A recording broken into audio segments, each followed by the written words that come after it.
오늘은 먼저 순서를 바꾸어서요. 요한복음 12장 1절로 11절 말씀을 교독하겠습니다.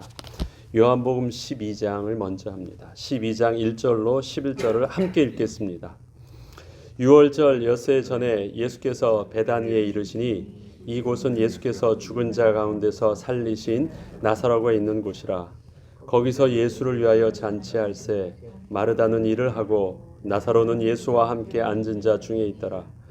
마리아는 지극히 비싼 향유 곧 순전한 나드 한 근을 가져다가 예수의 발에 붓고 자기 머리털로 그의 발을 닦으니 향유 냄새가 집에 가득하더라. 제자 중 하나로서 예수를 잡아줄 가룟 유다가 말하되 이 향유를 어찌하여 300데나리온에 팔아 가난한 자들에게 주지 아니하였느냐 하니 이렇게 말함은 가난한 자들을 생각함이 아니요 그는 도둑이라 돈꾀를 맞고 거기 넣는 것을 훔쳐가미러라. 예수께서 이르시되 그를 가만두어 나의 장례할 날을 위하여 그것을 간직하게 하라. 가난한 자들은 항상 너희와 함께 있거니와 나는 항상 있지 아니하리라 하시니라. 유대인의 큰 무리가 예수께서 계신 줄 알고 오니 이는 예수만 보기 위함이 아니요 죽은 자 가운데서 살리신 나사로도 보려 함이러라. 대제사장들이 나사로까지 죽이려고 모의하니 나사로 때문에 많은 유대인이 가서 예수를 믿음이러라. 아멘. 오늘은 어제 이제 마르다와 마리아에 대한 이야기와 연결되는 부분이기 때문에 12장 1절로 11절까지의 말씀을 통해서 우리가 잘 알고 있는 그 마리아의 헌신에 대한 부분들을 우리가 묵상하려고 합니다. 예수 그리스도를 온전히 믿고 고백하는 그 핵심에는 무엇이 그 내용 속에 있어야 될까요? 예수 그리스도를 주로 고백한다 하면 올바른 그리스도를 믿는 그 믿음의 핵심 속에서는 반드시 알고 있어야 되는 핵심의 지식이 있습니다. 그 부분들을 우리가 잘 알려면 마태복음 16장 13절부터 나와 있는 베드로의 고백을 보면 알 수 있습니다. 베드로의 신앙 고백을 보면 예수를 주는 그리스도시여 살아계신 하나님의 아들이십니다라고 고백을 합니다. 근데 이 고백 이후에 예수님께서 하시는 중요한 말씀이 있으시죠. 이것을 내게 알게 하니는 혈육이 아니고 성령 하나님께서 알게 해주신 내용들을 말씀하시면서 그때서부터 21절에 보면요. 이때로부터 라고 말씀하십니다. 예수님이 기다리셨대요. 예수는 그리스도시여 살아계신 하나님의 아들이시라는 정확한 고백 이때로부터 드디어 예수께서 자기가 예루살렘에 올라가 장로들과 대제사장들과 서기관들에게 많은 고난을 받고 죽임을 당하고 제3일에 나타나야 할 것을 비로소 나타내시기 시작하셨다. 처음으로 예수님께서 당신의 해받으실 것, 그 다음에 죽으실 내용들을 아주 구체적으로 나타내기 시작했던 그 시기가 언제였느냐? 주는 그리스도시여 살아계신 하나님의 아들이시라는 그 고백을 베드로를 통해서 또 제자들을 통해서 듣게 된 그 시간표라고 말을 하고 있습니다. 그렇다면 그리스도라는 그 신앙 고백 속에서 가장 핵심되어지는 내용들, 또 베드로가 그렇게 고백했던 부분들은 베드로의 수준에서는 절대 나올 수 없는 고백이었대요. 인간적인 수준으로는. 그것은 하나님께서 성령의 감동하심 속에서 고백하게 하셨다는 일들입니다. 그리고 베드로가 예수님께서 죽으심에 해받으실 것을 말씀하셨을 때 그리하지 마옵시옵소서 할 때 예수님께서 베드로에게 하신 말씀이 있죠. 네가 하나님의 일을 모른다라는 것입니다. 네가 사람의 일을 한다는 것입니다. 그래서 그 부분들을 강하게 말씀하신 것이 사탄아 물러가라는 말씀하셨죠. 하나님의 일을 이해하려면 하나님이 예수 그리스도를 보내신 하나님의 일을 이해하려면 무엇을 알아야 돼요? 그분이 천지를 창조하신 하나님의 능력으로 이렇게 우리보다 정말 뛰어난 하나님의 아들 같은 증거를 베풀어 주셨습니다. 병든 자를 치유해 주시고 오병이어의 기적을 베푸시는 또 무리를 거르시는 이러한 위대한 분이십니다라고 그것을 믿는 것이 온전한 그리스도의 믿음이 아니래요. 하나님의 일을 알아야 되는 거예요. 그리스도는 바로 타이틀이잖아요. 직분이잖아요. 무슨 일을 하는 분이에요. 그래서 우리가 그리스도라는 그 타이틀을 정확하게 이해한다라는 것은 그가 하나님 만나는 길 되신 역할을 감당하시는데 하나님 만나는 역할을 감당하시려고 하면 그분을 통해서 하나님을 보여주는 일들, 하나님의 말씀을 전해주는 일, 그 다음에 그분을 통해서 하나님께 나아갈 수 있도록 대속 죄사함을 이루는 일들을 하는 것입니다. 그래서 예수 그리스도를 안다는 것은 그의 하나님의 아들 되심과 더불어 그의 죽으심을 아는 것입니다. 그런데 그 죽으심이 우리에게 있어서 대속함으로 유효하게 되는 증거가 있습니다. 무엇 때문에 그것이 우리에게 대속함이 될 수 있었죠? 부활 때문이에요. 그렇지 않고 그냥 그분을 다른 위해서 죽었다고 한다면 아무 의미가 없어요. 사랑하는 사람을 위해서 국가를 위해서 많은 사람들이 그 희생된 숭고한 죽음을 하죠. 그래서 누구를 사랑한 자를 위해서 죽기도 합니다. 그 부모가 자식을 위해서 죽기도 합니다. 국가를 위해서 몸바쳐 죽기도 해요. 그러나 그 세상 사람들을 볼 때는 그렇게 숭고하고 위대한 죽음이라고 하지만 그 죽음이 영적으로는 하나님을 만나는 그 거룩한 죽음으로서는 의미가 없는 것이 오케이. 그 죽음 자체의 행위는 그래 귀해. 그렇지만 그 죽음에는 우리를 하나님께 나아갈 수 있게 하는 영향력은 없는 죽음입니다. 예수 그리스도께서 그리스도가 되실 수 있었던 죽음의 비밀, 하나님 만나는 길 되게 하셨던 죽음의 비밀은 바로 그 분이 대신 죽으시고 부활하시기 때문에 그렇습니다. 이게 그리스도를 온전히 믿는 믿음이에요. 그런데 그렇기 때문에 우리에게 있어서 십자가 없는 예수 그리스도는 없지요. 그런데 이 제자들이 이 예수 그리스도를 이 십자가의 비밀을 언제 이해했습니까? 사실 제자들이 예수 그리스도의 죽으심의 비밀과 그 십자가의 비밀들을 이해한 것은요, 죽으시고 부활하신 사건 이후에 그들의 눈이 열려서 예수님이 하셨던 말씀, 그것도 성령을 받고 난 후에 또 40일 동안 예수님이 계시면서 이제 새롭게 눈을 열어서 가르쳐 주실 때 예수님께서 하셨던 그 말이 그 말씀이셨구나.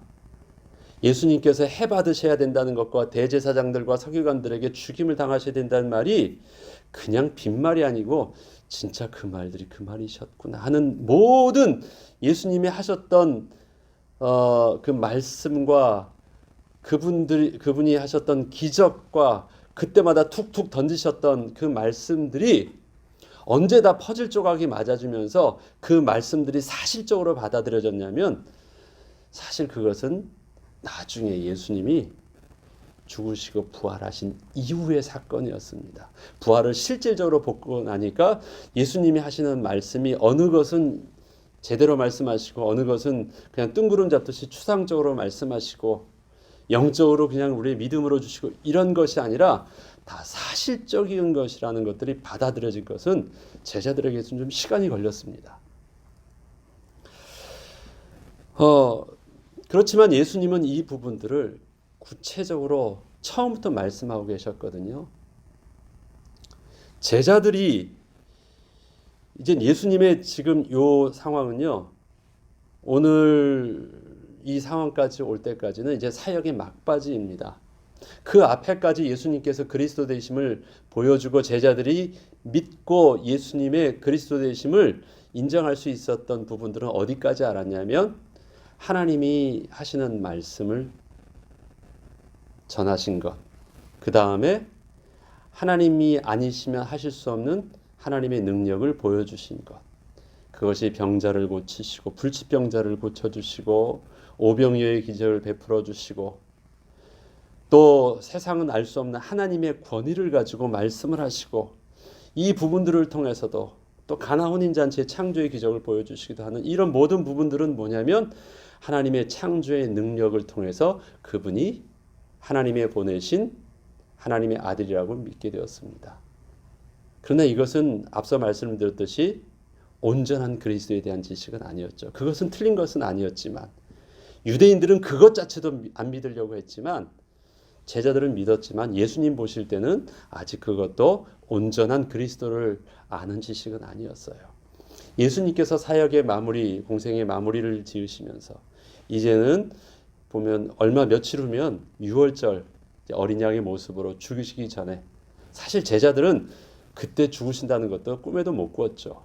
그렇지만 예수님 사역을 마지막을 앞두시면서 정말 당신이 이제 대속의 죽음과 부활하심을 이것까지 이제는 제자들이 온전히 알아야 되는데 그것을 가르쳐 주시기 위해서 예수님께서 행하셨던 마지막에 중요한 세 가지 사역이 있습니다.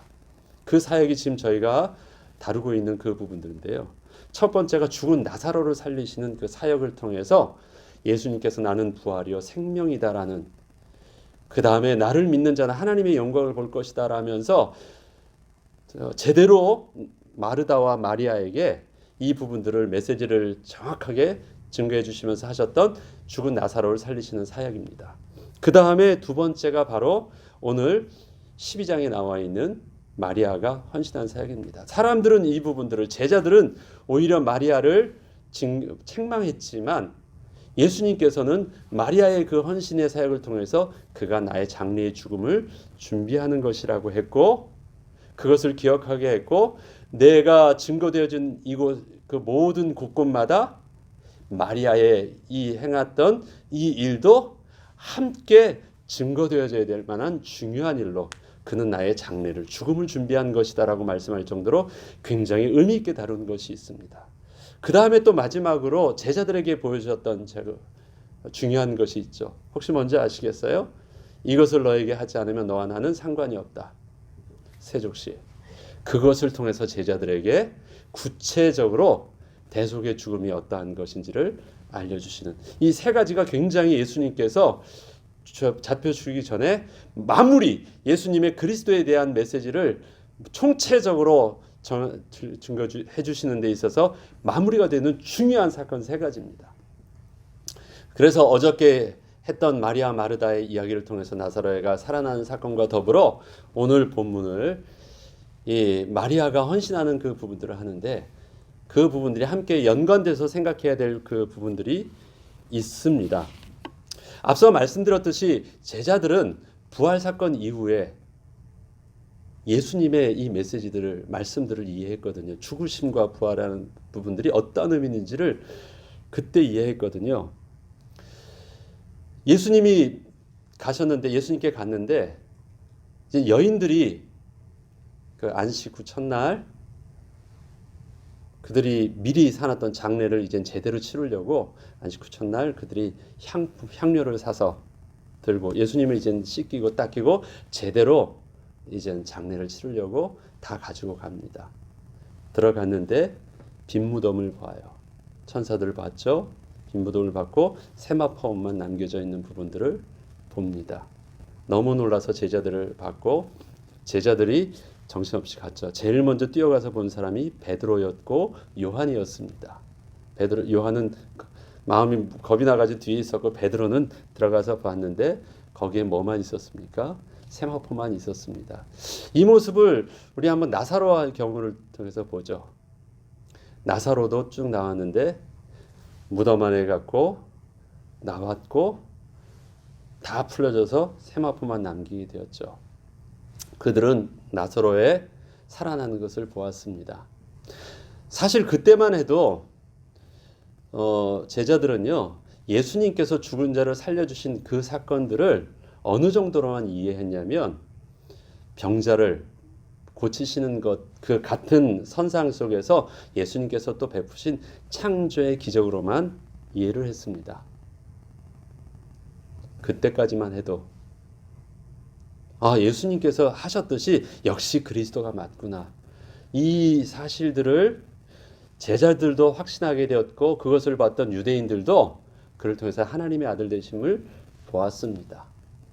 그런데 제자들에게 있어서 의미가 바뀌어져 있는 그 중요한 영적으로 그들이 그리스도에 대한 시각이 완전히 바뀌어진 사건은 언제서부터였냐면 예수님의 그 창조의 기적을 보았을 때가 아니라 예수님이 실질적으로 부활하신 사건을 통해서 변화됐거든요.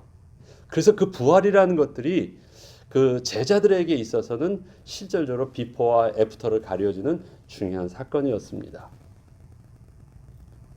그런데 그 부활의 모습을요, 제자들은 동일하게 부덕가서 보는 그 모습이 마치 데자뷰를 보듯이 나사로의 사건을 통해서 봤던 그 모습대로 제자들에게 보여준 것이거든요. 거기서 여인들은 울고 있고요.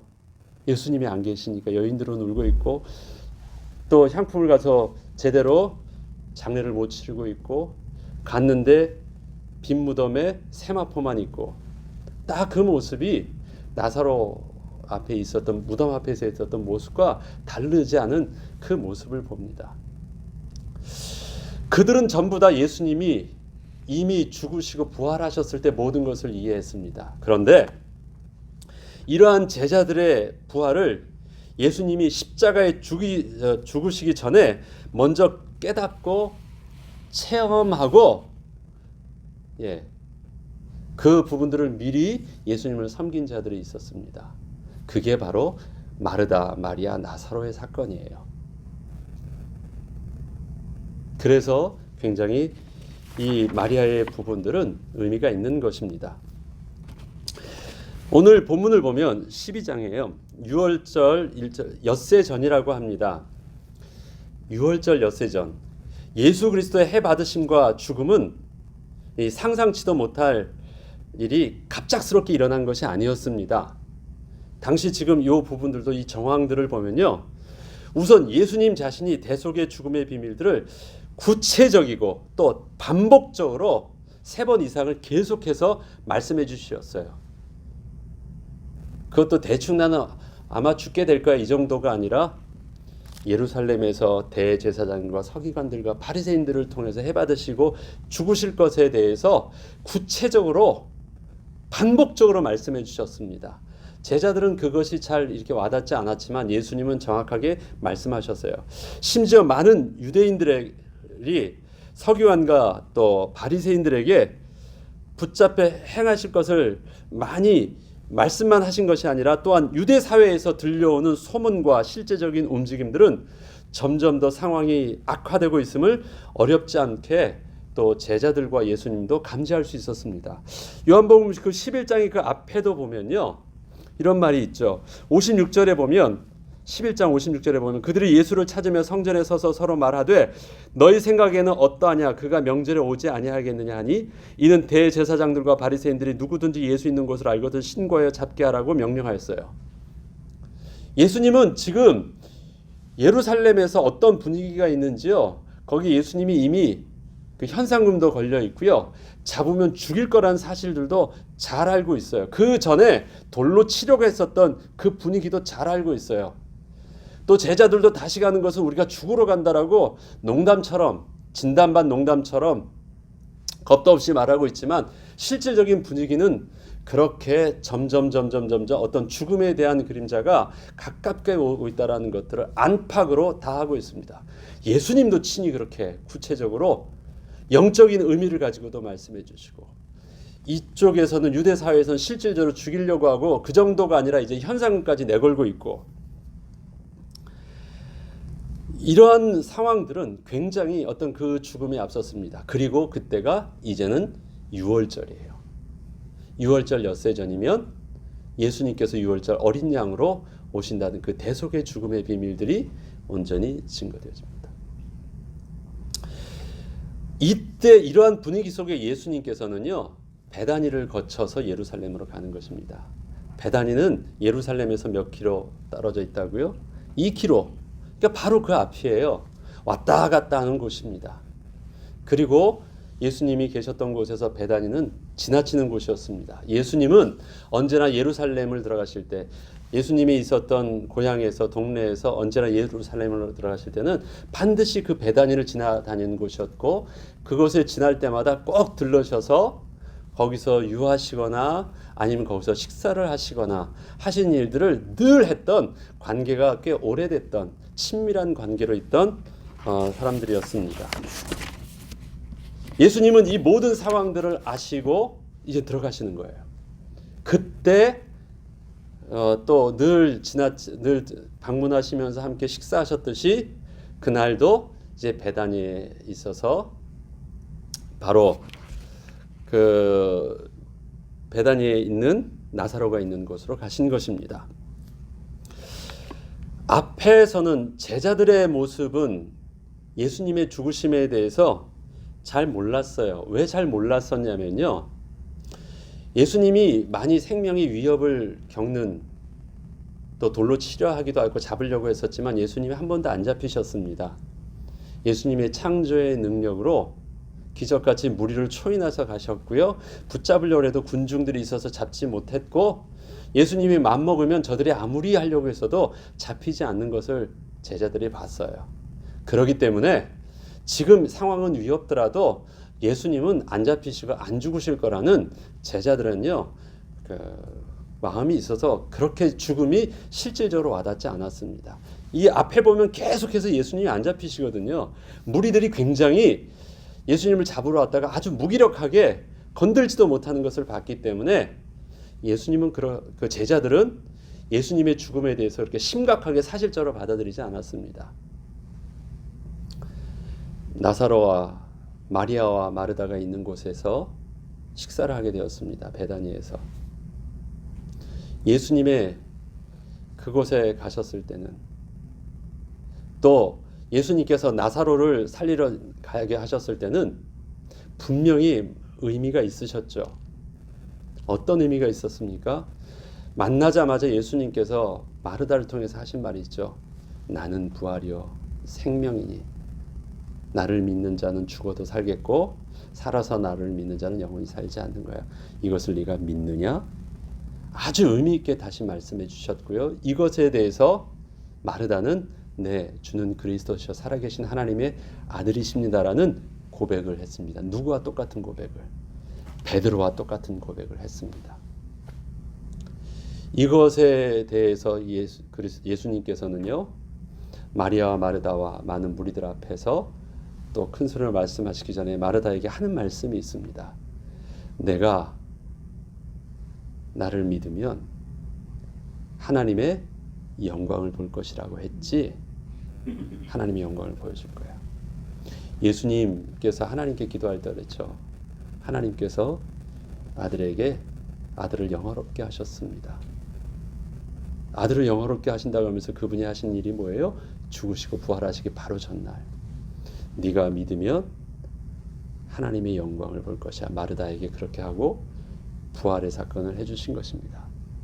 이 부활에 대한 그 부분들을 정확하게 그리스도의 고백을 한 자에게 정확하게 말해줍니다.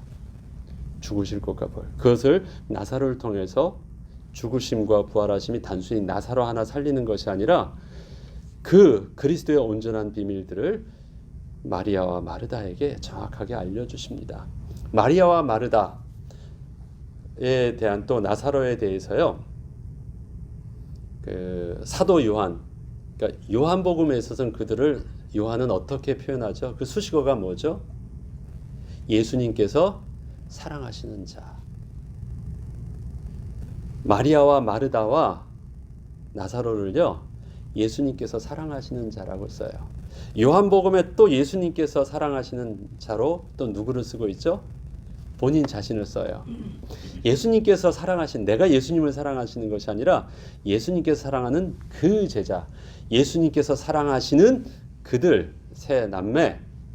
이것은 뭐냐면요, 그냥 친밀함인데 내가 예수님을 사랑하는 것도 사랑하지만 예수님이 나를 사랑하세요. 근데 예수님이 나를 사랑할 만한 영적인 비밀이 있어요.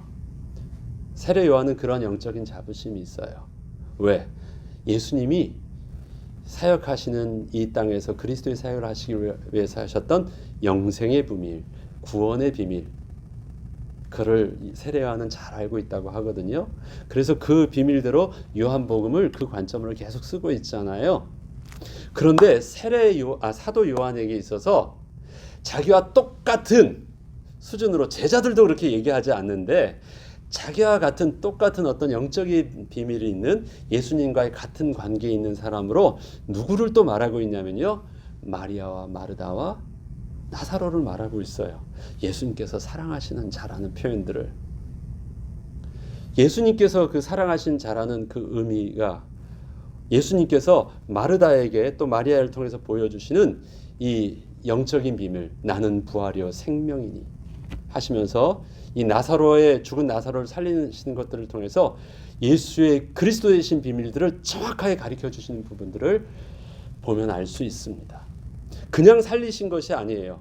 하시기 전에 명확하게 하시는 말씀이 있었고, 그 하신 말씀의 부활과 생명이란 당신을 말씀하시는 말씀 속에 마르다가 고백하는 정확한 고백이 있습니다. 이것은 네가 할 수 있는 일들이 아니라 하나님이 아니시며 하나님의 성령이 아니시며 할 수 없는 그 고백들을 마리다가 했거든요. 그 앞에서 예수님께서 보여주신 부활입니다. 그렇기 때문에 제자들은 예수님께서 부활하신 사건을 통해서 그들의 비포와 애프터가 남겨져 있는데, 나누어지게 되었었는데, 마리아와 마르다, 나사로에게 있어서 비포와 애프터는 어디였냐면요, 그것이 바로 나사로 사건이 되었습니다. 사람들은 예수님의 창조의 기적으로 마치 병자가 불치병에서 그냥 살아난 것 같은 하나님의 기적을 보았지만, 마리아와 마르다는요, 하나님의 기적만 본 것이 아니라 하나님의 부활을 보았어요. 예수 그리스도의 부활을 보았어요. 그리고 예수님께서 그동안 그렇게 말씀하셨던 의미들이 실질적으로 와닿게 됐었어요. 아, 예수님이 해받으시기 전에 죽으신다라는 말씀이 진짜 이 말씀이셨구나. 예수님께서 대속자가 되셔서 실질적으로 죽으시고 부활하셔야지 우리가 그 죽으심이 우리를 살리신다는 영생의 비밀이 진짜 맞는 말이구나. 아, 그것이 갑자기요, 눈이 딱 열려지니까 모든 부분들이, 모든 지금 일어나는 분위기와 사건들이요, 굉장히 달라지게 보이게 되었습니다. 첫 번째 달라지는 그 분위기가 뭐였습니까? 지금 예수님을 죽인다고 하는 이 분위기는 어떤 분위기예요? 실질적으로 예수님이 죽으신다라는 거예요. 많은 제자들은 예수님이 죽으신다라는 것, 막 사람들이 죽일 거라는 그 부분들에 대해서 안 믿어졌거든요. 그래서 이렇게 하고, 그렇죠, 네 위험하지 하면서 그냥 지나갔지만, 그 죽으심에 대해서 실질적으로 받아들이게 된 자가 마리아, 마르다, 나사로입니다. 또 그렇게 실질적으로 받아들일 수 있었던 그런 어떤 심각성들은 또 있었냐면, 예수님 때문에 더불어 지금 오늘 보니까 나사로도 같이 죽이려고 해요. 그러니까 나사로가 지금 예수님께 함께 붙어 있다라는 것은요, 나사로도 심각하게 죽음의 위협을 당하고 있는 것이에요. 예수님이 지금 그렇게 현상금 걸려 있는 것과 똑같이 나사로도 지금 현상금에 걸려 있어요. 그래서 지금 나사로가 예수님 옆에 앉아 있다라는 것 자체가 지금 실질적으로 목숨을 건 행동이에요. 지금 오늘 본문에 그렇게 나와 있거든요. 지금 예수님의 잔치자리에 제자들과 예수님만 있는 것이 아니에요. 거기에 또 누가 있어요? 유대로부터 많은 사람이 나사로의 살리신 그것들을 보려고 왔다고 하지만 그 속엔 누가 있어요?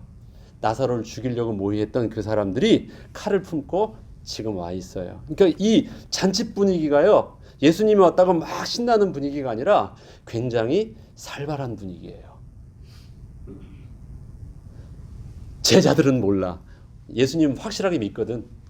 제자들은 잘 몰라요. 그러나 이 부분들을 실질적으로 예수님이 죽으신다, 단순히 위험하게 됐다가 아니라 이것은 예수님의 구원사의 그리스도의 사역 속에서 예수님께서 행하셔야 될 예언된 말씀이었고, 예언된 그 말씀이 지금 이제 시간표가 되어서 이제껏 되었다라는 그 의미 자체. 그래서 예수님이 다 죽는다고 하지만 우리 집을 거쳐서 예루살렘으로 향하신 것은 예수님께서 스스로 말씀하신 대로 죽으러 가신다라는 것들을요, 실질적으로 인식하고 있어요.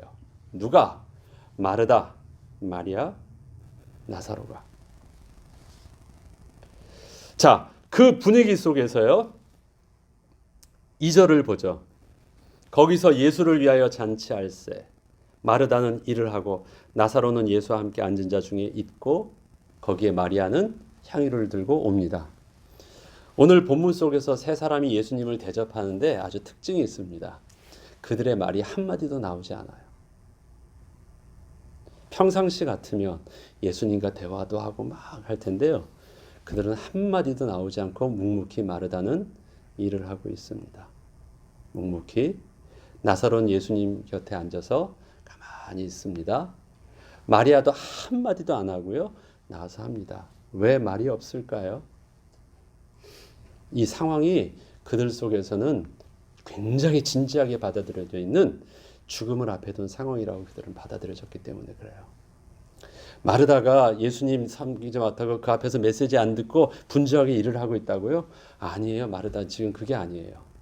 그가 섬길 수 있는 마지막이에요. 예수님이 이제는 왔다 갔다 할 수 없는 마지막 발걸음이라는 그 인식 가운데 마지막 대접을 할 수 있는 그 작업을 하는 거예요.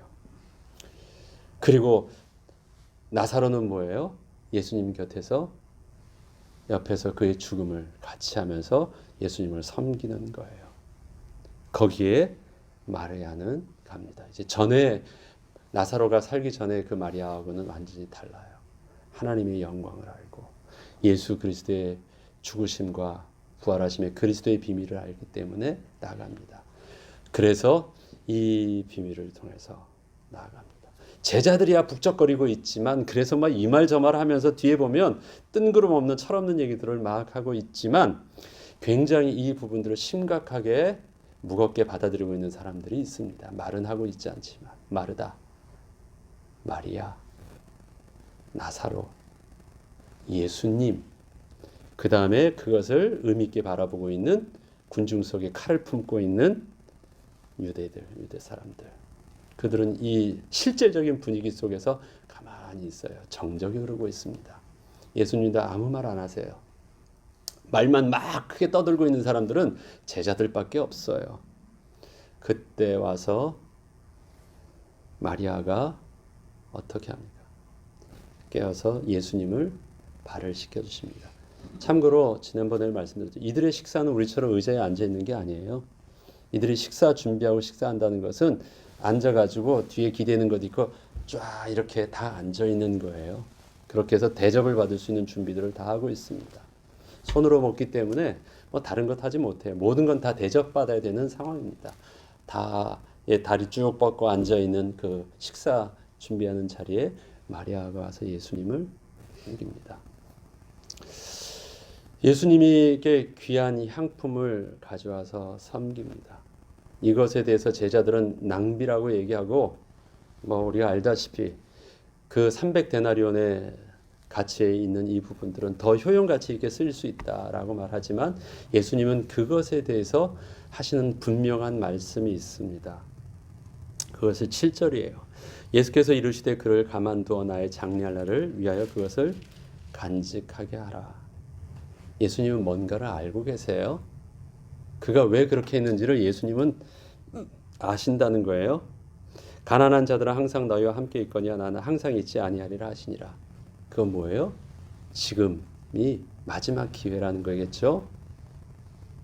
그 마지막 기회라는 걸 누구는 알고 있다라는 거예요? 마리아는 알고 있다라는 것입니다. 그런데 그가 왜 다른 것으로 섬기지 아니하고 왜 향품을 가져왔냐 그럴 때 그 부분들을 정확하게 말한 게 그의 나의 장례를 준비했다라고 말합니다. 이걸 좀 더 쉽게 이해하기 위해서 마태복음 26장에는 이렇게 말합니다. 26장 12절에는요. 이 여자가 내 몸에 이 향유를 부은 것은 내 장례를 위함이니라. 내가 진실로 너희에게 이르노니 온 천하에 어디서든지 이 복음이 전파되는 곳에서는 이 여자가 행한 일도 말하여 그를 기억하리라 하니라. 그의 헌신을 기억한다는 말이 아닙니다. 그가 뭘 알고 있었다는 것이에요? 예수께서 그리스도 되시는 비밀들을 온전히 알고 있다라는 거예요. 어떻게 해요? 하나님의 능력만 안 것이 아니라 그가 죽으셔야 되는 사실들을 이미 알고 그 죽으심을 그리스도시여 살아계신 하나님의 아들이시라고 고백했던 베드로는 어떻게 했습니까? 죽으심의 메시지가 나왔을 때 그리하지 마시옵소서 했는데 마르다와 마리아는 어떻게 했습니까? 그 죽으심을 그대로 믿음으로 받아들이고 죽으심을 맡길 수 있었어요. 예수님이 하시는 그 죽음의 길들을 그대로 맡길 수 있었습니다. 그대로. 그리고 그렇게 준비할 수 있었어요. 지금 그 말씀을 하시는 거예요. 그렇기 때문에 그의 헌신은 단순히 값비싼 거를 많이 하나님께 하는 귀한 헌신을 했다가 아니라 그의 헌신은 뭘 할 수 있었나? 나는 예수 그리스도의 죽으심을 인정합니다. 그리스도의 온전한 믿음을 인정한다라는 것을 고백한 거예요. 그 고백을 통해서 그가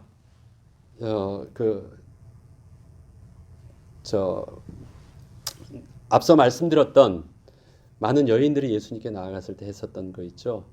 향품을 발라드리잖아요. 그것과 지금 마리아가 하는 것과 똑같은 걸로 보고 있습니다. 예수님께서는 똑같다고 해석을 해주시잖아요. 여인들이 가서 그 사랑하는 마음으로 정말 예수님을 사랑했던 그 여인들이 사랑하는 마음으로 제일 먼저 가가지고 예수님을 발라드리려고 했었던 그것. 그런데 그 마음으로 더 믿음으로 예수님이 하시는 것을 미리 앞서 받아들이고 그렇게 할 수 있었던 자가 누구였대요? 마리아였대요. 근데 마리아가 보세요. 이 정적이 흐르는 부분들 속에서 사실은 그것을 미리 알고 있었다면 예수님 그렇게 하지 마세요. 슬퍼할 수 있었고 그 상황을 보면 알았다라면 굉장히 심각하고 슬퍼하고 막 어느 면으로는 예수님께 혹시 안 하시면 안 돼요라고 안타까워할 수도 있었는데 이러한 정적을 깨는 마리아의 행동은 무엇이었습니까? 그것을 딱 깨서 예수님께 바를 때 여기 본문은 뭐라고 말하냐면 3절에 향유 냄새가 집에 가득했다라고 합니다.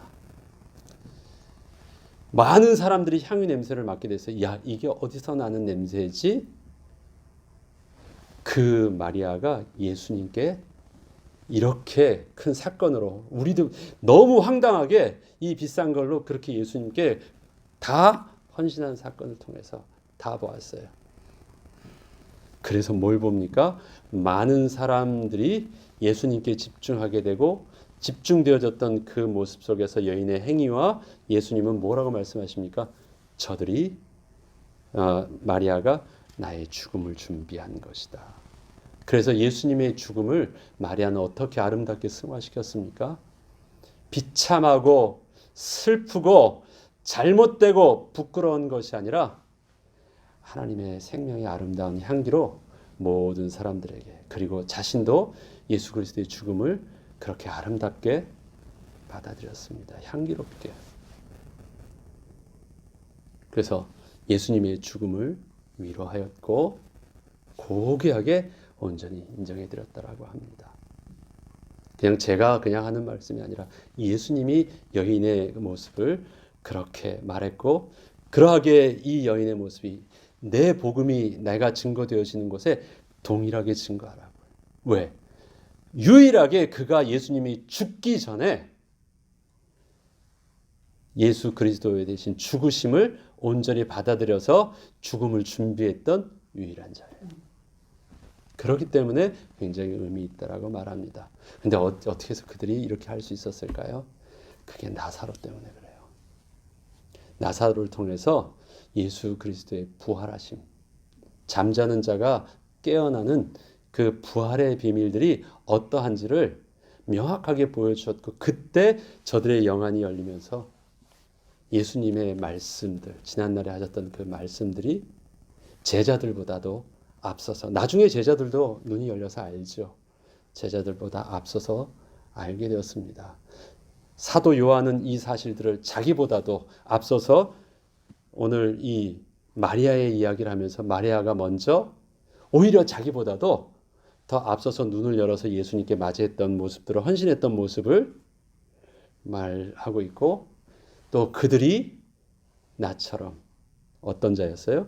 예수님이 사랑하시는 자라고 하면서 그 예수님의 제자된 그들의 모습을 존귀하게 인정해주고 있습니다. 오늘 우리가 이 마리아의 헌신을 통해서 단지 마리아뿐만 아닙니다.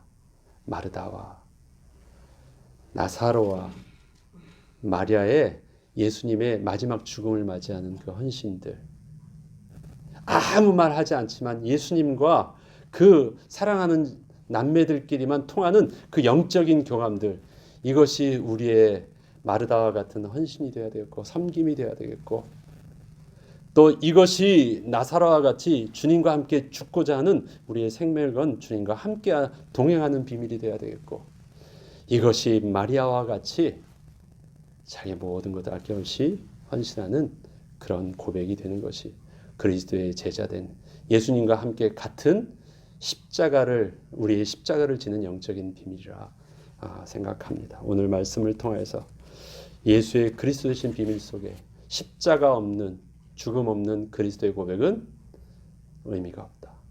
우리의 그리스도의 고백 속에 예수의 십자가가 명확하게 새겨지는 저와 여러분이 되길 주 이름으로 축원합니다. 주기도문으로 마치겠습니다. 속에